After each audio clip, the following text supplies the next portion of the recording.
Hey everyone, welcome back to Checkered Sky, the channel where we dive deep into the most chilling true crime cases. Today, we're uncovering the heartbreaking and mysterious events surrounding a young woman from Arizona. In April of last year, Mercedes Vega was last seen leaving her apartment in Tempe before she vanished. It all started on a typical evening in April 2023 in Tempe. Mercedes Vega, a vibrant 22-year-old, had just wrapped up her day. Mercedes had a job as an exotic dancer at a local club, and on April 16th, she was last seen around 9:15 p.m., heading to her car in the parking garage of her apartment complex. Surveillance footage captured her walking confidently toward her vehicle like any other night. But that's where things took a dark turn. She never made it to meet her friends as planned. Instead, her car turned up abandoned not far away, near a spot called Culinary Dropout in Tempe, with signs that something had gone terribly wrong. This true crime case gripped Arizona, with tips pouring into silent witness lines and the community rallying for answers.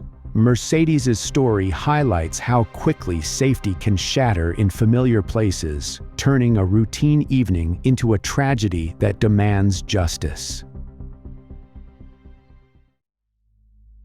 As we delve deeper into this true crime story, it's important to remember that behind every case like this is a real person with dreams, loved ones, and a life full of potential.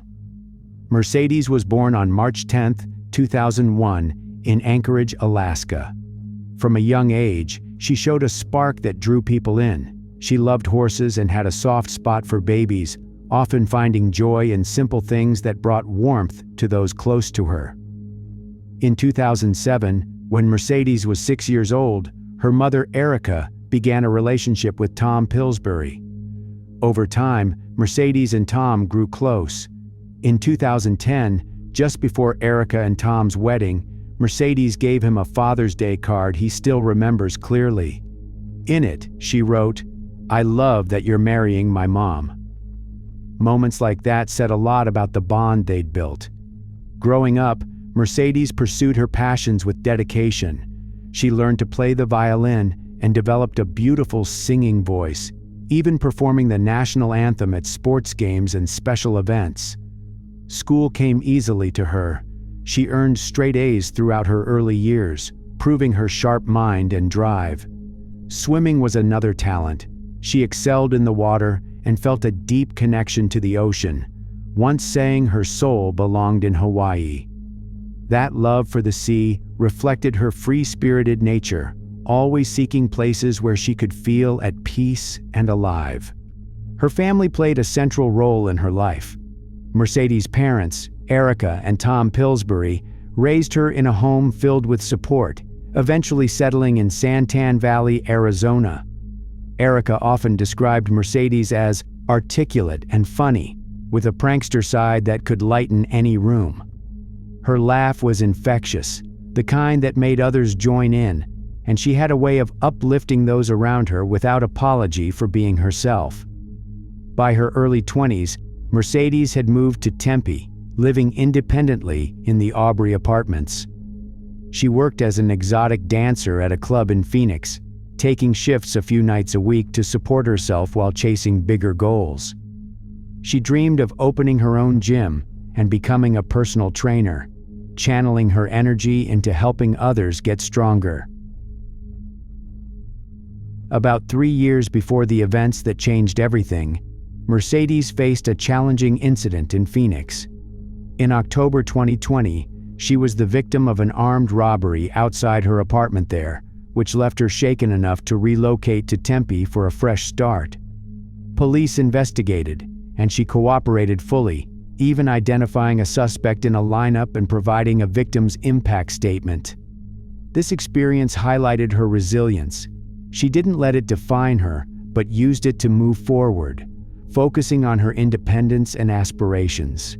As we shift our focus from who Mercedes was to the events that shattered her world, let's zero in on that ordinary Sunday in April 2023 when her path took an irreversible detour. It was April 16th, a day that began like many others for the 22-year-old in Tempe. She had lined up plans to grab dinner with some friends, the kind of casual outing that dotted her social calendar amid her work shifts. But as the afternoon wore on, she reached out to them with a quick update. She needed to pivot and head to the club instead, where she performed as a dancer a few nights each week. That decision marked her final known communication, a simple adjustment that seemed routine at the time but would later stand out as a key timestamp in the sequence of what followed. Surveillance cameras at her apartment complex, the Aubrey, captured footage that would later help piece together those closing moments of her evening, though not all of it has been made public. According to investigative records, a white 2018 Chevrolet Malibu with a salvage title, a car that didn't belong to her, appeared in the parking garage around 8:45 p.m., lingering in the area, though police have not released this specific footage to the public. Then, at approximately 9:15 p.m., Mercedes herself entered the frame on surveillance video that authorities did release, striding purposefully toward her own vehicle in her assigned spot. She moved with the confidence of someone wrapping up a typical day, unaware that this would be the last recorded image of her in that familiar setting. Evidence collected later from the scene indicated signs of a struggle right there. Traces of her blood turned up in the parking spot and smeared in the front passenger area of her car, pointing to a sudden and forceful interruption. Minutes ticked by, and around 9:25 p.m., more cameras in the vicinity picked up her car, pulling into a nearby lot close to a restaurant called Culinary Dropout, just a short drive from her building. It parked awkwardly, in a spot that violated local rules, with the keys still left inside, an odd detail that suggested haste or abandonment under duress. The Malibu, meanwhile, was spotted leaving the same area shortly after, heading off into the night without drawing immediate attention. As the clock pushed past midnight into the early hours of April 17th, the situation escalated far from Tempe, out in a remote stretch of desert along Interstate 10 near Tonopah, a quiet, isolated spot roughly 60 miles west, where traffic thins out and the landscape turns vast. Around that time, a passing driver noticed something unusual off the side of the freeway. A vehicle had veered into a ditch, and flames were visible flickering inside it. Concerned, the man pulled over and dialed 911 to report what he saw, providing a first-hand account that would become central to documenting the discovery. In the phone call, he told the dispatcher, CPS 911, where's your emergency? I just want to report a car. It's on fire. It's off the side it's on the north side of the westbound lanes on I-10, about the 85.5 mile marker. It was like down in the bushes, but I saw a flame inside the vehicle. He added another observation that lingered in investigators' notes. You said there's people outside the vehicle? I believe I saw at least one person outside, yes. This detail hinted at possible activity around the car just before or during the blaze, though it remained one piece in a larger puzzle. Dispatchers logged the report and scrambled emergency crews to the location, where firefighters arrived to battle the fire engulfing the Chevy Malibu, the same one that had been in Mercedes' garage hours earlier. Once the flames were under control, responders peered inside the charred interior and made a grim find. A body lay in the back seat, severely impacted by the heat and smoke. The car itself yielded more clues upon closer inspection. 2 bottles of bleach sat in the front, lighter fluid was present, and latex gloves were among the items noted, all suggesting intentional setup rather than a random mishap. The vehicle bore no signs of being reported stolen, and its salvaged status added layers to trace its origins. Authorities secured the area, cordoning off the ditch and roadside to preserve what evidence the fire hadn't destroyed. The victim's identity was confirmed through fingerprints, linking the case back to Tempe later that same day. It was Mercedes Vega, far from home and in circumstances that defied easy explanation. Detectives from the Maricopa County Sheriff's Office stepped in to coordinate, reviewing the 911 audio for any auditory hints and interviewing the caller to clarify his vantage point on the freeway. They mapped the timeline meticulously, from the garage footage showing the two cars departing together, to the abandoned vehicle near the restaurant with keys intact, and now this fiery endpoint in the desert. Each element raised fresh questions about how she ended up there and what transpired in those intervening hours. The discovery site itself painted a stark picture. The Malibu rested awkwardly in the ditch, its interior scorched, with the backseat area bearing the brunt of the damage. Responders documented the position of the body, noting how it had been placed rather than positioned as if from a crash. The bleach bottles, one partially used, sat up front, while the lighter fluid container nearby reinforced the notion of acceleration. No immediate witnesses beyond the 911 caller came forward with sightings of the car en route, but traffic cameras along Interstate 10 were pulled for review, hoping to catch glimpses of its journey westward. Forensic teams examined the Malibu at a secure lot, hoping to collect DNA and fingerprint samples amid the ash. The caller's description of seeing someone outside prompted searches of the surrounding brush for footprints or discarded items, though the arid terrain offered little in the way of clear tracks.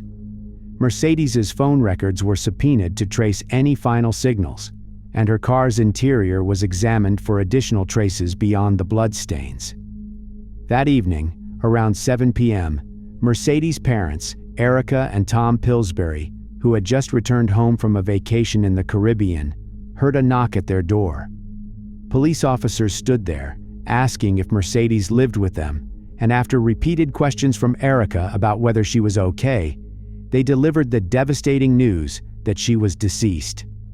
The family, caught completely off guard after their last phone conversation with her during the trip, shifted into heartbreak, with Erica recalling the moment as feeling like her soul was being ripped out.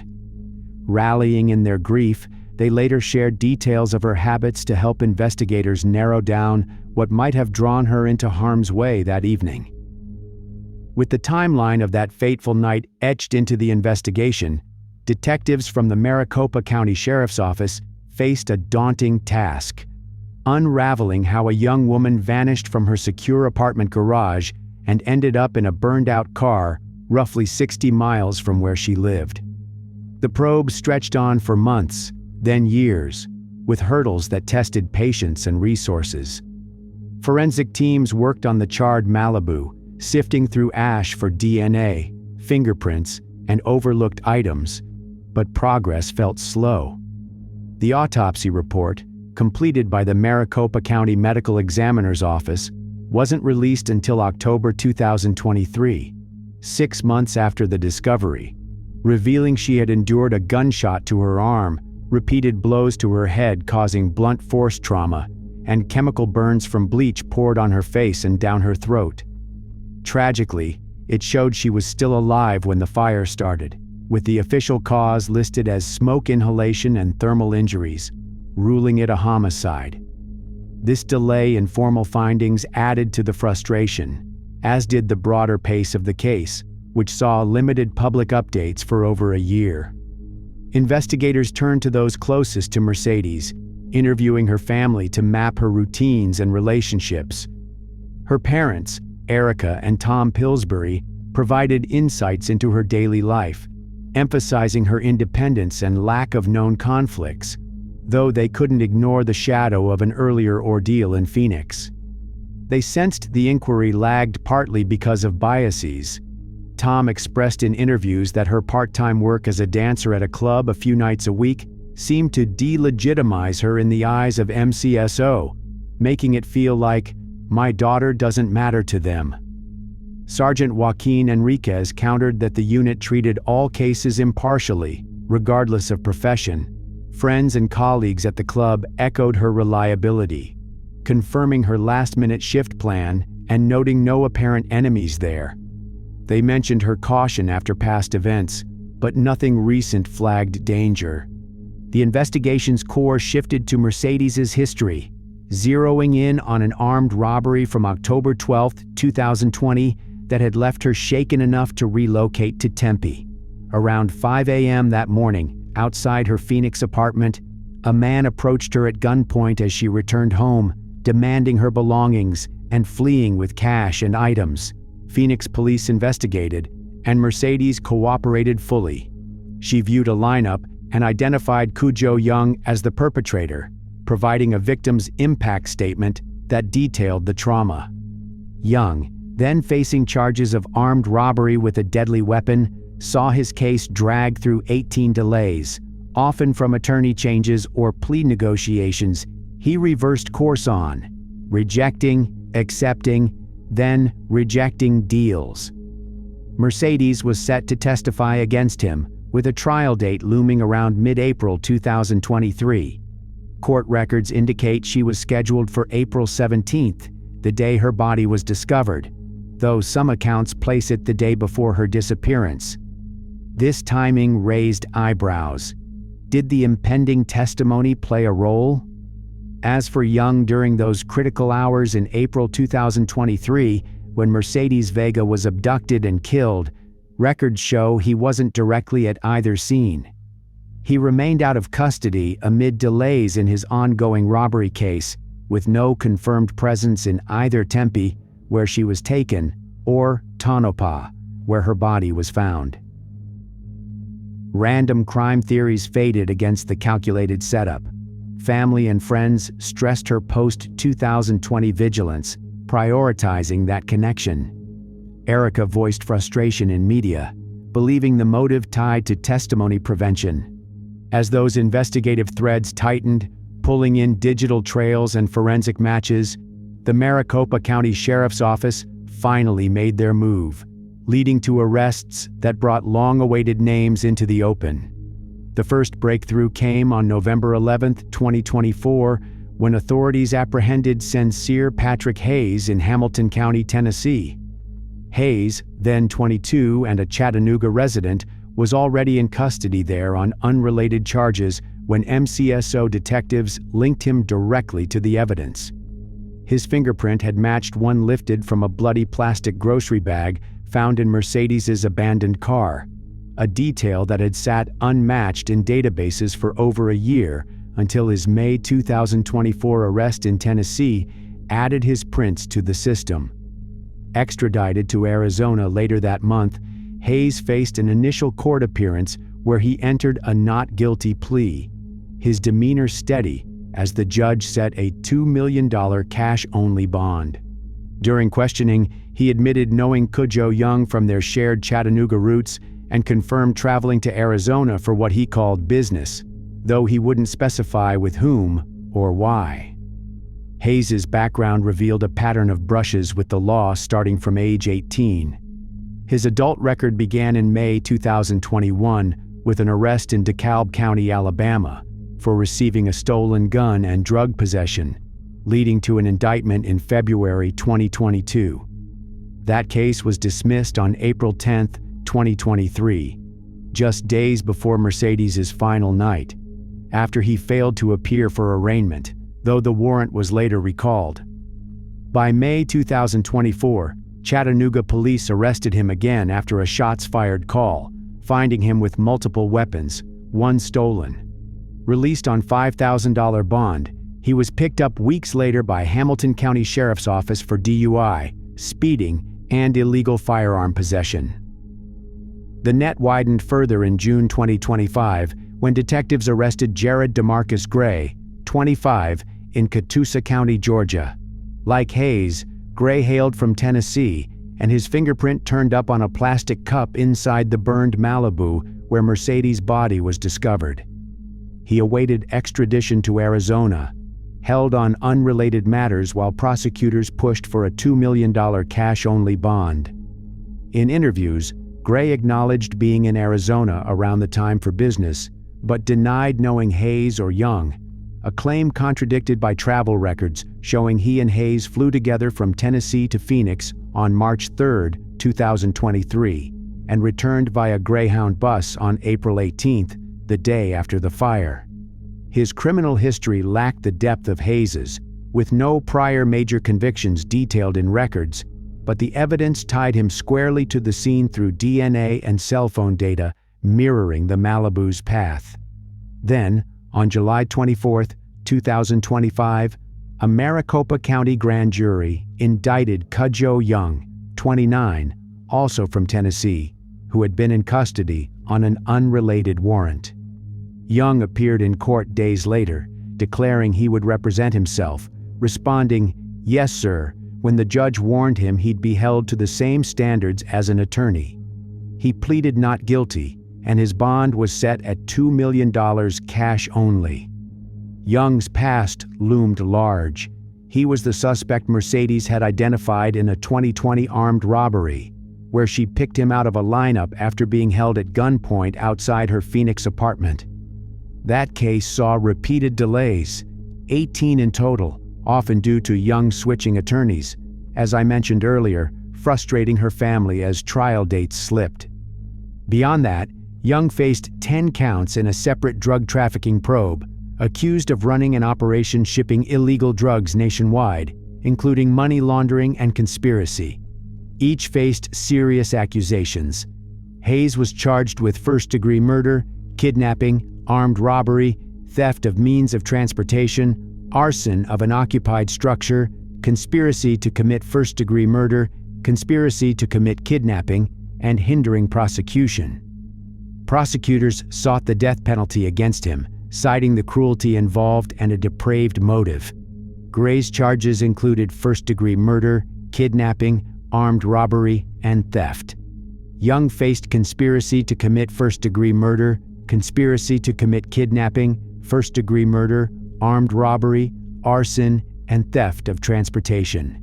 The emerging motive centered on silencing a witness.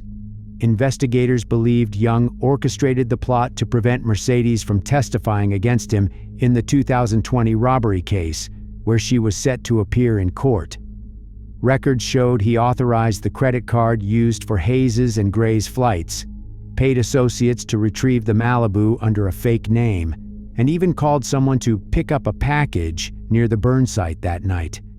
This calculated effort to eliminate her as a threat tied the trio together, transforming a past crime into a deadly conspiracy. Hayes, the first arrested, had his case advance steadily but slowly.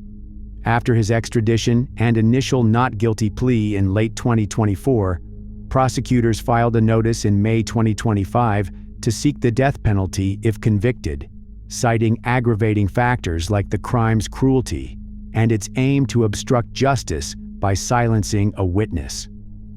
Hayes's attorneys pushed back during status conferences, arguing against the capital pursuit and questioning the strength of forensic ties, such as the fingerprint on the grocery bag. They emphasized his youth and lack of prior violent convictions, framing any involvement as peripheral rather than central. A tentative trial date for Hayes had been set for July 31, 2025, but court records showed it was postponed amid ongoing discovery and motions, with the next status hearing slated for later in the year. Gray's path lagged behind as he awaited extradition from Georgia following his June 2025 arrest. Held on a $2 million bond there, his case centered on the fingerprint from the plastic cup in the Malibu and matching DNA evidence.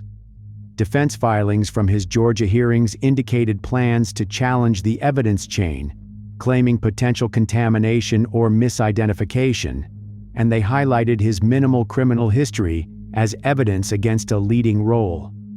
The state pushed for swift extradition, arguing the interconnected nature of the cases demanded unified proceedings in Maricopa County.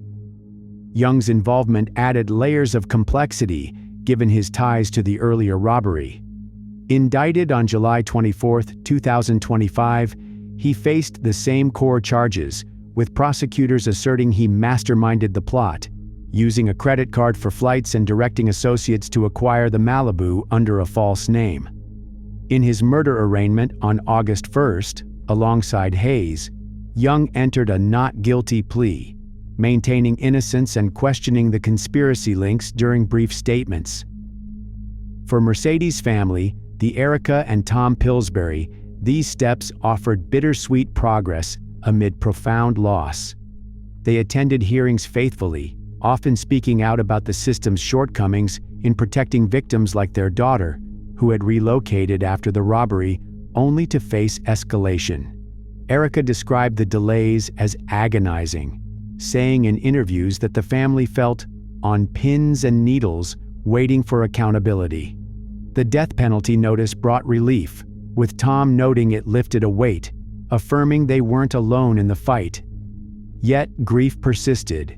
They scattered Mercedes's ashes in both Hawaii, her beloved spot, and Alaska, honoring the two places that meant the most to her. In the months that followed, the family channeled their energy into advocacy, determined to keep her story alive. They worked with Silent Witness and engaged with the media, seeking answers and justice. A GoFundMe page remains active to help cover costs and support their efforts. And if anyone watching feels the ability and desire to contribute, the family welcomes that support. Today, all three accused, Cudjoe Young, Sincere Hayes, and Jared Gray, remain in the grip of the court system, with indictments issued and not guilty pleas entered. Their cases are still under active judicial review, and the legal process continues to unfold. For everyone watching, this story isn't over. The pursuit of justice is ongoing, and the outcome remains to be seen. Thanks for joining me on Checkered Sky for this deep dive into a true crime story that hits close to home. Share your thoughts in the comments. What do you think the trials will reveal? Stay safe out there, and I'll see you in the next one.